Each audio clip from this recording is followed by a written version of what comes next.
What's up guys, it's Seth. Welcome back to another video.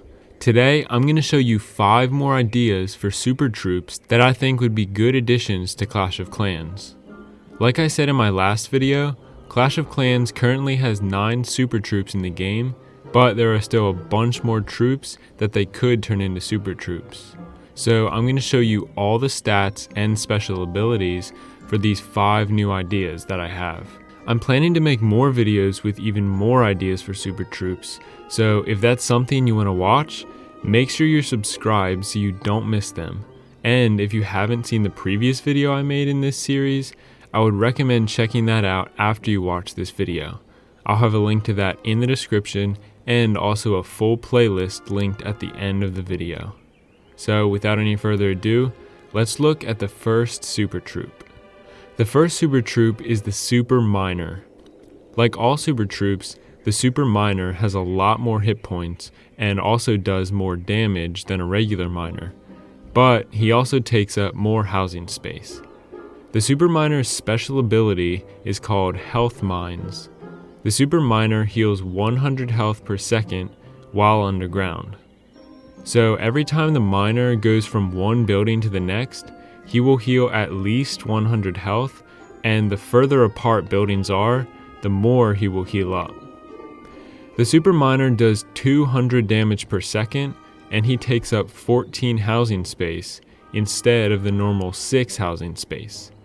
The rest of his stats, like his movement speed and his targets, are the same. All these stats are estimated based off other super troops compared to normal troops, so I don't know how balanced everything would be, but I tried to make everything as balanced as I could on paper. So the next super troop is the Super Electro Dragon. The Super E-Drag's special ability is called Double Destruction. The Super Electro Dragon's chain lightning can chain in 2 directions at the same time, doing twice the damage in both directions.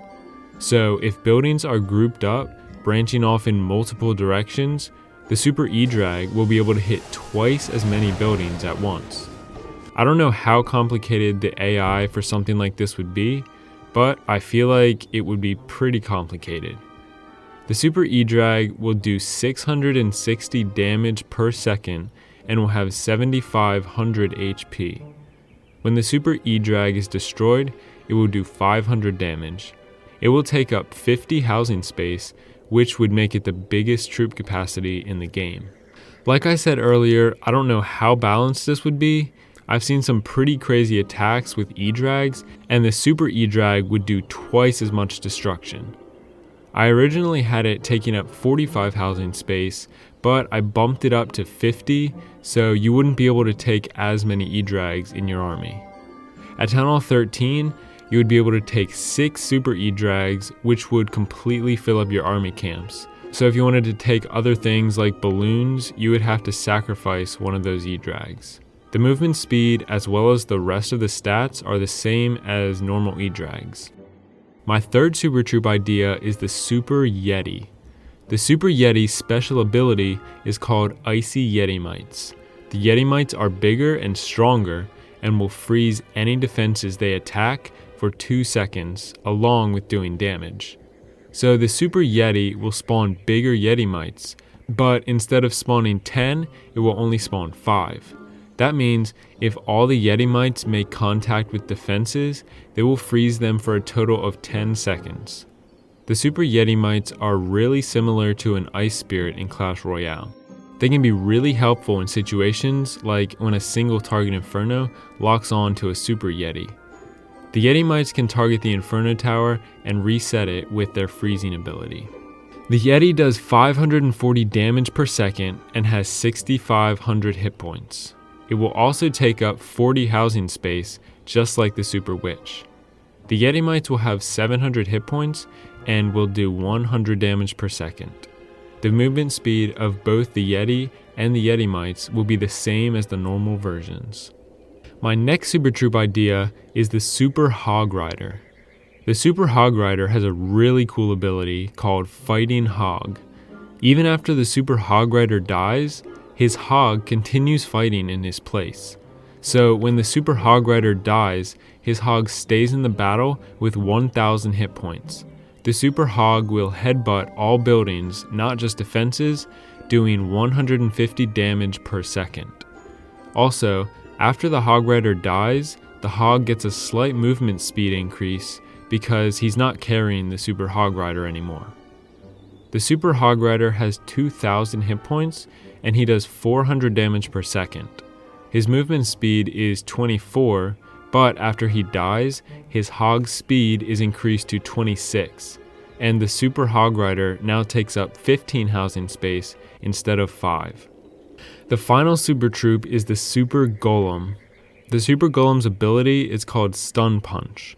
The Super Golem will stun any defenses for 0.5 seconds with every attack, but his attack speed is slower than a normal golem.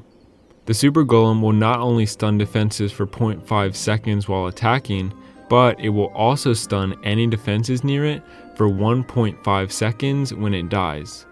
When it dies, it will spawn 2 Golemites, which will also stun when attacking, but will not stun defenses when they die. The Super Golem will have 9,000 hit points and will do 120 damage per second. It will do 1,000 damage when destroyed, along with a 1.5 second stun. Super Golemites will have 1,800 hit points and do 25 damage per second. They will also do 150 damage when destroyed.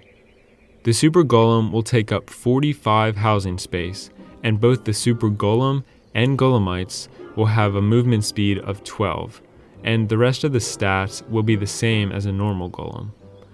So those are all 5 super troop ideas that I have.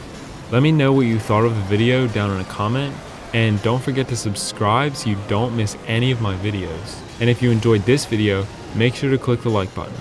But thanks for watching, and I hope to see you in the next video.